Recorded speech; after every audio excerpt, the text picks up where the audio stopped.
HD सच्ची कहानियों पर आप सभी का स्वागत है। पूरे 24 घंटे सफर करने के बाद जब मैं अपने ससुराल पहुंची और यहां अगले दिन रिसेप्शन पार्टी थी और उस रिसेप्शन पार्टी में मुझे दुल्हन बनाकर बिठा दिया गया था, लेकिन मेरा पति तो गायब था। सब लोग तरह तरह की बातें बना रहे थे।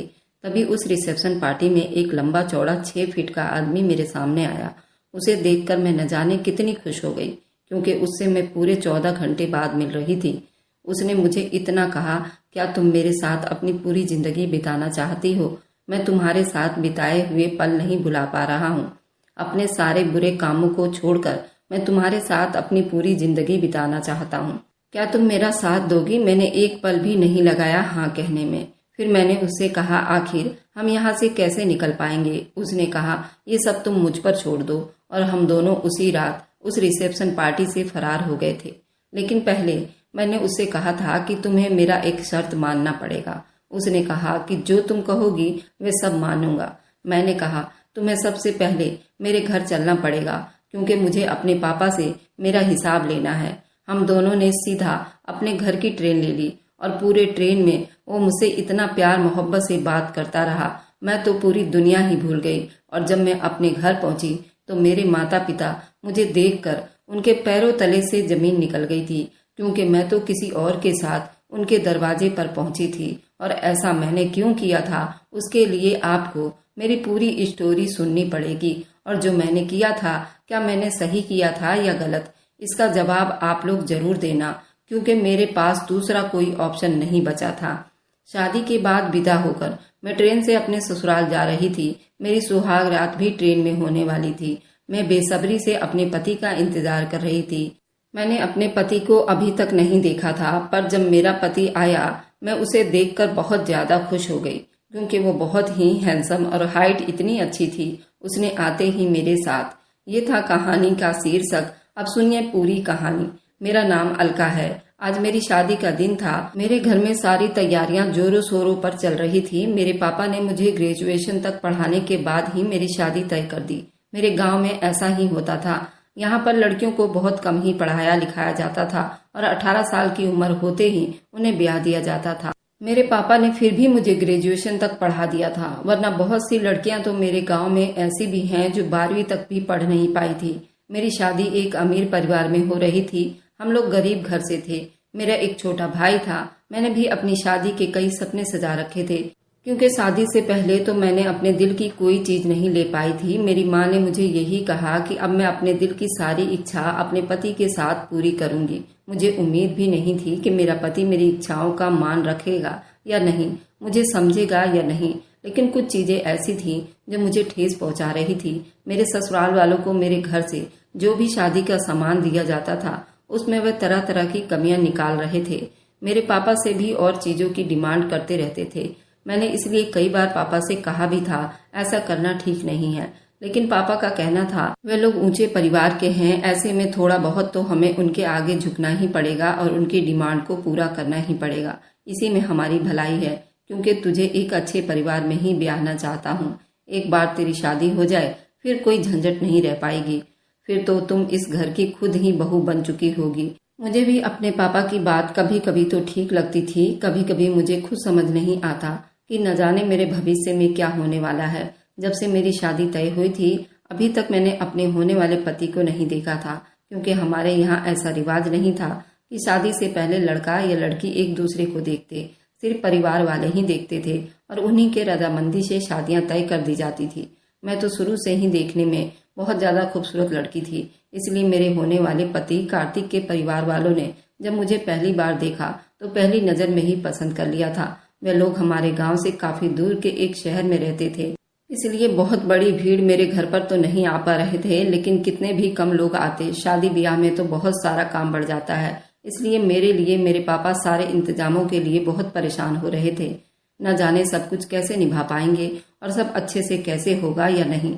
लेकिन खैर, सब चीज ठीक से निपट गया था और मेरी शादी कार्तिक के साथ हो गई थी और मैं विदा होकर रेलवे स्टेशन पर आ चुकी थी। मेरा दिल बार बार अपने पति का चेहरा देखने को तरस रहा था, लेकिन चेहरा तो छोड़ दो, मैं अपने पति की झलक तक नहीं देख पा रही थी, क्योंकि मेरे ससुराल वालों ने एक बड़ा लंबा सा घूंघट मेरे चेहरे पर डलवा दिया था और ऊपर से मेरे ससुराल की जो औरतें थीं, मेरी सास, नंद और बाकी के रिश्तेदारों ने मुझे घेरा हुआ था, जिस वजह से मैं अपने पति से ना तो कुछ कह पा रही थी और ना ही उनकी एक झलक देख पा रही थी। फिर मैंने खुद को समझाया कि बस कुछ घंटे की ही तो बात है, अभी जब हम ट्रेन में बैठ जाएंगे तो उसके बाद तो मेरा पति मेरे पास आ ही जाएगा, इसलिए अब मुझे कुछ घंटे तक का सफर तो करना ही होगा। इतनी तसल्ली तो मैं कर ही रही थी। मुझे पता है कि मेरा पति भी मुझे देखने के लिए तड़प रहा होगा, जैसे कि मैं तड़प रही हूँ। मैंने दिल ही दिल में बड़ी इतरा रही थी कि जब मेरा पति मुझे पहली बार देखेगा तो मेरी खूबसूरती देखकर वो मुझ पर अपनी प्यार लुटाएगा, वह मेरी न जाने कितनी तारीफें करेगा। मैं ये सारी बातें सोच सोच कर बार बार शर्मा रही थी और खुश हो रही थी। थोड़ी ही देर के बाद हमारा ट्रेन आ गया और हम सब अपने बैग लेकर अपने बुक किए हुए केबिन में आ गए, लेकिन अभी भी मेरी सास और नंद मेरे साथ चिपकी हुई थी। मेरी सास मेरे पास आकर बैठी और कहने लगी, बहू अपना घूंघट उठाकर जरा मुझे तो अपना चेहरा दिखा दो, मैं भी तो दिल भरकर अपने कार्तिक की दुल्हन को देखूं।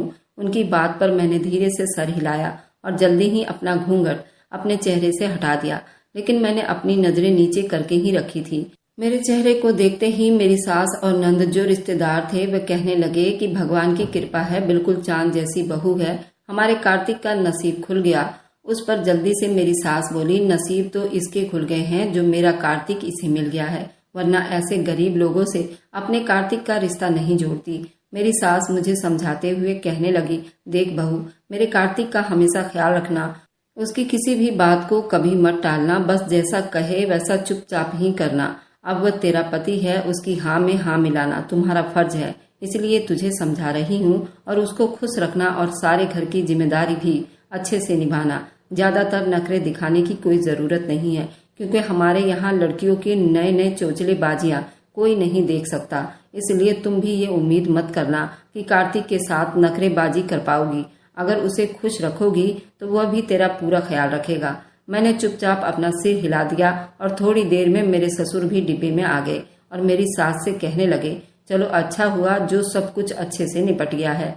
मेरी सास कहने लगी, हाँ अच्छा तो हुआ है, इंतजाम भी उसके बाप ने ठीक ठाक ही कर दिया था, लेकिन ये जो डिब्बा बुक किया है ना, ये थोड़ा सा गलत कर दिया है।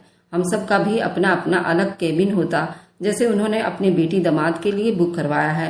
इस बात पर मेरे ससुर कहने लगे, अरे अब रहने भी दो, अब तुम क्या बातें लेकर बैठ गई हो। मेरी सास कहने लगी, अरे जो बात है वही तो कही जाएगी, आखिर हम लोग बहुत ऊंचे परिवार के थे तो हमारी किसी भी चीज में कोई कमी नहीं होनी चाहिए। अभी तो कपड़े वगैरह भी देखना बाकी है, अगर मुझे जरा सी भी किसी चीज की कोई कमी लगी तो मैं उसके बाप को बुलाकर सारी भरपाई करवा लूंगी। मेरी सास की ये बात सुनकर मेरे ससुर चुपचाप अपना सर हिलाकर डब्बे से बाहर चले गए थे। फिर वह अपनी बेटी यानी मेरी नंद को देखकर कहने लगे, चलो अब जो भी है, अब ये लड़की हमारे घर की बहू है, जैसी भी है हमें उसे अपनाना ही पड़ेगा।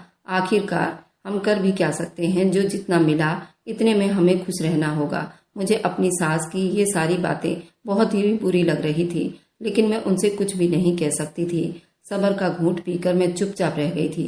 उसके बाद मेरी सास मुझसे कहने लगी, मेरे पैर बहुत दुख रहे हैं, ले चल अब मेरा पैर थोड़ी देर दबा दे, आखिर मैं भी तो अपनी बहू के होने का कुछ फायदा तो उठा लूं। मेरी सास ने जल्दी ही अपने पैर मेरे गोद में रख दिए। मैं भी चुपचाप उनके दोनों पैरों को दबाने लगी और वो बड़े आराम से अपना सर टिकाकर आंख बंद करके झपकी लेने लगी। मैं दिल ही दिल में सोचने लगी, कहाँ मैं अपने पति से मिलने के सपने देख रही थी और कहाँ ये लोग मेरा पीछा ही नहीं छोड़ रहे हैं। अब तो काफी रात भी हो गई, लेकिन फिर भी ये लोग मेरे डब्बे से बाहर जाने का नाम तक नहीं ले रहे। लेकिन फिर मैंने सोचा अब मुझे इन सब की आदत डालनी होगी, क्योंकि मैं इसी परिवार में ब्याह कर जा रही हूँ, तो ये सब तो लगा ही रहेगा। खैर थोड़ी देर के बाद सास ने कहा, चल बस अब काफी हो चुका। मैंने धीरे से अपने घूंघट को हटाकर साइड में रखा और अपने बालों को खोल दिया और खिड़की के पास बैठ गई। बाहर की ठंडी हवा और खूबसूरत नज़ारे मुझे अंदर ही अंदर सुकून पहुंचा रहा था। ट्रेन अपने रफ्तार से दौड़ती चली जा रही थी और बाहर की हरियाली जो कि चांदनी रात में किसी जन्नत जैसी लग रही थी, मेरी आंखों को बहुत ठंडक पहुंचा रही थी। मैं कुछ देर चुपचाप बाहर का नज़ारा देखकर धीरे से गुनगुनाती रही। फिर दिल में ख्याल आया, काफी देर हो गई है, लेकिन मेरे पति अभी तक मेरे पास क्यों नहीं आए। अभी मैं ये सब सोच रही थी, तब ही मुझे डब्बे के दरवाजे पर किसी की आहट सुनाई दी। मैं समझ गई मेरे पति आ रहे हैं। मैं जल्दी सीधी होकर बैठ गई, अपने दुपट्टे को फिर से ओढ़ लिया मेरे पति अंदर आ चुके थे। उन्होंने अपने दूल्हे का सेहरा उतार दिया था, एक तरफ साइड में रखा। मुझे लगा अब मुझे कुछ न कुछ तो कहेंगे। अब मैं पहली बार अपने पति की आवाज सुनूंगी। मैंने अपना सर नीचे कर लिया। उन्होंने अपनी शेरवानी उतारकर एक सामने वाली सीट पर रख दी और वो मेरे पास आकर चुपचाप बैठ गए। उसके बाद उन्होंने धीरे से मेरी गर्दन पर हाथ रखा और मेरे बालों को एक तरफ किया। उनके इस तरह से करने से मेरे पूरे बदन में सनसनी दौड़ गई। ऐसा लगा जैसे मुझे करंट सा लग गया हो। मेरी आंखें शर्म से बंद हो गई। मैं सोचने लगी, ये क्या, उन्होंने तो आते ही सब कुछ करना शुरू कर दिया। मुझे तो लगा था वो मुझे थोड़ी देर बातें करेंगे और कुछ देर मेरी तारीफें करेंगे, लेकिन उन्होंने तो ऐसा कुछ भी नहीं किया। फिर मैंने सोचा खैर हो सकता है ये मेरे लिए बहुत ज्यादा बेचैन हो, इसलिए उनसे सब्र नहीं हो पा रहा था। उसके बाद मेरे पति ने मुझे सीने से लगा लिया और मेरे चेहरे को दोनों हाथों में लेकर बहुत ध्यान से देखने लगे। मैं मुस्कुरा रही थी। मैंने भी धीरे से अपनी नजरें उठाई और एक नजर अपने पति की तरफ देखा। जब मैंने अपने पति को देखा तो मैं बहुत ही खुश हो गई, क्योंकि मेरे पति देखने में बहुत ही हैंडसम थे। जैसा पति मैं चाहती थी बिल्कुल वैसा ही मिला था। ये देखकर मैं निहाल हो गई थी कि कम से कम भगवान ने मुझे मेरा मनचाहा जीवन साथी दिया है। वे शक्ल से ही नहीं बल्कि उनकी हाइट वगैरह भी बहुत लंबा चौड़ा था। बॉडी बिल्डिंग से भरी हुई मजबूत हाथ मुझे अंदर ही अंदर बेचैन कर रहे थे। उसके बाद उन्होंने मेरे साथ वह सब करना शुरू कर दिया। उन्होंने मेरे जेवरात एक एक करके उतारे और उन्हें एक पोटली में लपेटकर साइड में रख दिए। उस एहसास को मैं शब्दों में बयान नहीं कर सकती। मेरा पति जिस तरह से मुझे टूट कर चाह रहा था, मुझे और क्या चाहिए था, क्योंकि वो मेरी हर चीज को पूरा ध्यान रखता था। मैं बहुत ज्यादा खुश थी। मैं भी अपने पति का पूरा पूरा साथ दे रही थी। इधर ट्रेन की रफ्तार तेज थी। उसके बाद न जाने कब मिलन की थकान से हम इस कदर चूर हो गए, कब मेरी आंख लग गई मुझे पता ही नहीं चला। सुबह के 4 बजे ही वे उठकर जा चुके थे और सुबह के 6 बजे मुझे अपने डब्बे के बाहर कुछ हल्का सा शोर सुनाई दिया था, जिसे सुनकर मैं जल्दी ही उठकर बैठी तो मैंने देखा कि मेरे पति डिब्बे में नहीं थे। मैं समझ गई वह फ्रेश होने के लिए चले गए होंगे। मैं जल्दी अपने कपड़े बदले और खुद को दुपट्टे से ढांक कर जैसे ही बैठी वैसे ही मेरी सास और नंद दंदनाते हुए मेरे डिब्बे में आ गई। वह न जाने किस बात से बुरी तरह से परेशान थी। पहले तो मुझे कुछ भी समझ नहीं आया था। मैंने जल्दी उन सबको नमस्ते किया। फिर मेरी सास कहने लगी, तेरे जेवर सही सलामत है ना?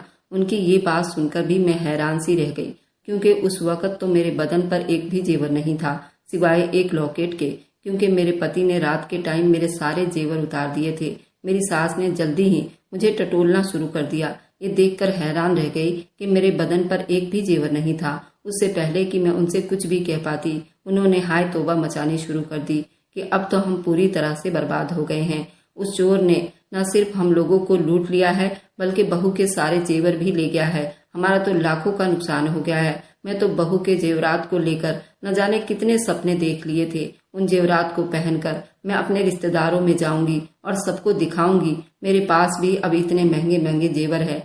लेकिन अब मैं क्या करूंगी, हमारा न जाने कितने लाखों का नुकसान हो गया है। रुपए पैसे कपड़े लत्ते से तो हम गए ही, साथ में जेवरात से भी हाथ धो बैठे।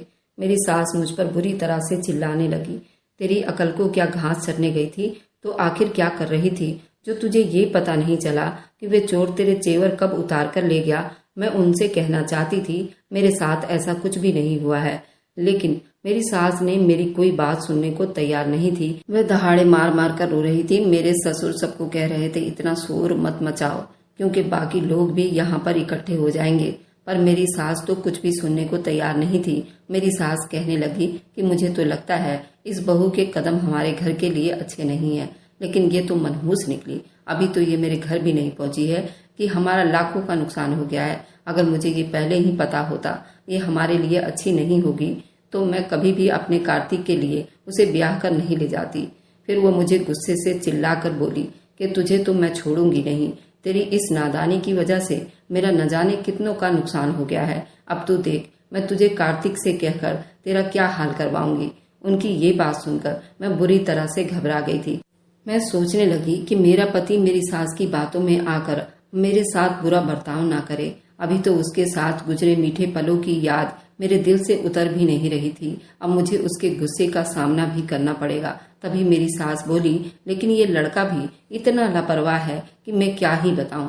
उसकी शेरवानी तक वे चोर निकाल कर ले गए हैं और उसे जरा भी होश नहीं है। तभी मैंने उस आदमी को अपने केबिन में घुसते हुए देखा, जो काला सा था और शरीर में कोई जान नहीं थी। मुंह में गुटखे की गंध लगी हुई थी, बनियान पहने हुए था और बड़ा अजीब सा लग रहा था, जैसे कोई इसमें किया हो। एक थप्पड़ मारो तो न जाने कहाँ जाकर पड़ेगा। दूसरा, उसके बदन पर कोई भी कपड़ा नहीं था, वह ठीक से चल भी नहीं पा रहा था। उसे देखकर पूरी तरह से लग रहा था वह शराब के नशे में डूबा हुआ है, क्योंकि वह ठीक से अपने दम पर खड़ा भी नहीं हो पा रहा था। तभी मेरी सास उस आदमी से कहने लगी कि ये तुम्हें कहाँ मिला? तो वह कहने लगा, अरे ये तो बाथरूम के डब्बे में इसी तरह पड़ा हुआ था, शायद चोर ने इसको भी लूट लिया था। उसने उसके कपड़े भी उतार लिए और इतनी महंगी शेरवानी हमने उसके लिए खरीदी थी, और वे चोर तो उस शेरवानी को भी लेकर फरार हो गए हैं। मैं भी ये सब सुन रही थी। तभी ही मेरी सास उस आदमी से कहने लगी, देख कार्तिक, तेरी लुगाई ने कितनी बड़ी लापरवाही कर दी है। उसने अपने सारे जेवरात उस चोर के हवाले कर दिए हैं। अरे जब वो चोर उसके जेवरात चुरा कर ले जा रहा था तो इसे तो शोर मचाना चाहिए था ना, लेकिन ये तो न जाने कौन सा नशा करके सो रही थी, उसे कुछ भी पता नहीं चला। मेरी सास के मुंह से ये बात सुनकर मैंने धीरे से अपनी नजर उठाकर उस आदमी को देखा, जिसे मेरी सास कार्तिक कहकर पुकार रही थी। उसकी शक्ल देखते ही मेरे तो जैसे होश उड़कर रह गए थे, क्योंकि जिसे वे कार्तिक मेरा पति कह रही थी वह इंसान था ही नहीं, जिसने मेरे साथ कल रात पूरी रात बिताई थी, जिसे मैंने अपना पति समझकर अपना सब कुछ दे बैठी थी। ये तो कोई नशेड़ी था। उसे देखकर तो मेरे अरमानों पर पानी फिर गया था। साथ ही साथ मैं ये सब सोचकर परेशान हो गई थी, अगर कहीं इनमें से किसी को ये बात पता चल गई, वह चोर मेरे साथ वे सब कर गया जो उनके बेटे को करना चाहिए था, तब ये लोग मेरा न जाने क्या हाल करेंगे। जब ही वह दूसरा आदमी कहने लगा, ये तो सारी रात बाथरूम के अंदर ही पड़ा रहा और ये बहू के पास आया ही नहीं। मेरे ससुर ने जल्दी ही कार्तिक के ऊपर हाथ उठाते हुए कहा, ये लड़का कभी नहीं सुधर सकता। अरे कम से कम कुछ तो शर्म कर लिया होता। कल की रात तो तेरी बहू के साथ पहली रात थी। कल तो कम से कम तुझे बहू का ख्याल रखना चाहिए था, लेकिन तुझे नशे की ऐसी लत लग गई है कि कुछ भी दिखाई नहीं देता। तूने एक बार भी बहू का सोचा कि पूरी रात वह अकेले तेरे बिना कैसे काटेगी? वह कितनी बेसब्री से तेरा इंतजार कर रही होगी, लेकिन तुझे तो किसी की फिक्र ही नहीं। ये सब तेरी माँ के लाड प्यार से बिगाड़ने का नतीजा है, जिसकी वजह से तू किसी की कोई बात नहीं सुनता। मेरे ससुर का इतना कहना था, तभी मेरी सास मेरे सर पर चीख कर कहने लगी, खबरदार, जो तुमने मेरे बेटे को कुछ भी कहा उसकी क्या गलती है? गलती तो इस लड़की की है। उसने अगर इन सब चीजों का ध्यान रखा होता तो आज हमें लाखों का नुकसान नहीं होता। मैं दिल ही दिल में सोचने लगी, आखिर ये मेरे साथ एक ही रात में क्या हो गया? चोर न सिर्फ मेरे जेवर ले गया था, बल्कि मेरी इज्जत को भी लेकर चला गया। ऊपर से मुझे इतने बुरे ससुराल वाले मिले और इतना बेकार पति मिला है, मैं क्या बताऊं। तभी मुझे याद आया, वे चोर मेरे जब जेवर उतार रहा था तो उन्हें एक छोटी सी पोटली में रखते जा रहा था और उसने मुझे कहा था, ये संभाल कर रख दो, तो मैं ही उसे सीट के नीचे डाल दिया था। मैं तो उसके प्यार में इतना गुम हो गई थी कि मैं ये बात ही भूल गई थी। मैंने इधर उधर नजर दौड़ाई, तभी मुझे एक लाल रंग की पोटली अटैची के कोने में घुसा हुआ दिखाई दिया। मैंने झुककर जल्दी से उस कपड़े को खींचा तो वही पोटली थी जिसमें उसने सारे जेवरात रखवाए थे। मैंने जैसे ही उस पोटली को खोला तो उसमें मेरे सारे जेवरात निकल आए। मैंने जब उन जेवरात को देखा तो मेरी सास ने सारे जेवरात को मुझसे छीन लिया और उसकी आंखें लालच से चमकने लगी और वे खुश होकर कहने लगी, अरे ये जेवरात तो चोरी नहीं हुए हैं। मैं तो अब तक इस सोच में मरी जा रही थी कि मेरे लाखों के जेवरात कहाँ चले गए। भगवान की कृपा है, मेरे लाखों के जेवरात को कुछ भी नहीं हुआ है। मैं सोचने लगी कि मेरे पिता की मेहनत की कमाई से बनाए हुए जेवर हैं और वह कैसे बेशर्मी से अपना हक जमा रही थी। उसके बाद वो मुझे कहने लगी कि जब तुझे पता था कि तूने ये जेवरात की पोटली नीचे रखे हुए हैं तो मुझे अभी तक क्यों नहीं बताया? मैं कब से उनके लिए कितनी परेशान हो रही थी। क्या मुझे हार्ट अटैक आ जाता? उसके बाद ही तू बताती। मैंने धीरे से कहा, माँ जी, मैं तो कब से आपको बताने की कोशिश कर रही थी, लेकिन आप तो मुझे बोलने नहीं दे रही थी। मेरी बात सुनते ही मेरी सास कहने लगी, मुझे जवाब देती है? खबरदार, जो मेरी बात का तूने पलटकर जवाब दिया। मेरे ससुर ने जल्दी मेरी साइड लेते हुए कहा कि उसमें बहू ने क्या गलत कहा? तुम उसे इतनी देर से बोलने भी तो नहीं दे रही थी, तो आखिर वह भी बेचारी क्या करती? तुम ही देख लो, हमें कितनी समझदार बहू मिली है। उसने पहले ही अपने सारे जेवरात को उतार कर एक तरफ हिफाजत से रख दिया था। अगर वह ऐसा ना करती तो शायद वे चोर उसके जेवरात भी लेकर फरार हो जाता। इस बात पर मेरी सास मेरी तरफ घूर कर देखने लगी और कहने लगी, अब जो हुआ सो हुआ, पैसे और कपड़ों का तो नुकसान हो ही गया, तो अब क्या किया जाए। ये सब इसी के मनहूस कदमों की वजह से ही तो हुआ है। मैंने अपनी सास से कहा कि माँ जी, अब उसमें क्या किया जा सकता है। क्या पता था कि चोर ऐसा कर जाएगा। अब चाहे जो भी हुआ हो, अब आखिर हूँ तो मैं आपकी ही घर की बहू, आपके घर की इज्जत। अब मैं चाहे जैसी भी हूँ, लेकिन अब तो मेरा नाम आपसे जुड़ गया है, तब कुछ भी नहीं किया जा सकता। मैं भी अपनी सास पर उसी का बात पलटा और कहा जो उन्होंने मेरे लिए कहा था। पहले तो मैं दिल ही दिल में इस बात को लेकर बहुत शर्मिंदा थी कि एक चोर मेरे साथ वे सब कर गया, लेकिन अब मैं बिल्कुल भी शर्मिंदा नहीं थी। मैं ये सोचने लगी कि उनके जैसे लोगों के साथ यही सब होना चाहिए था। मेरी शादी एक ऐसे इंसान से कर दी गई जिसे नशे के अलावा कुछ नहीं सूझा था।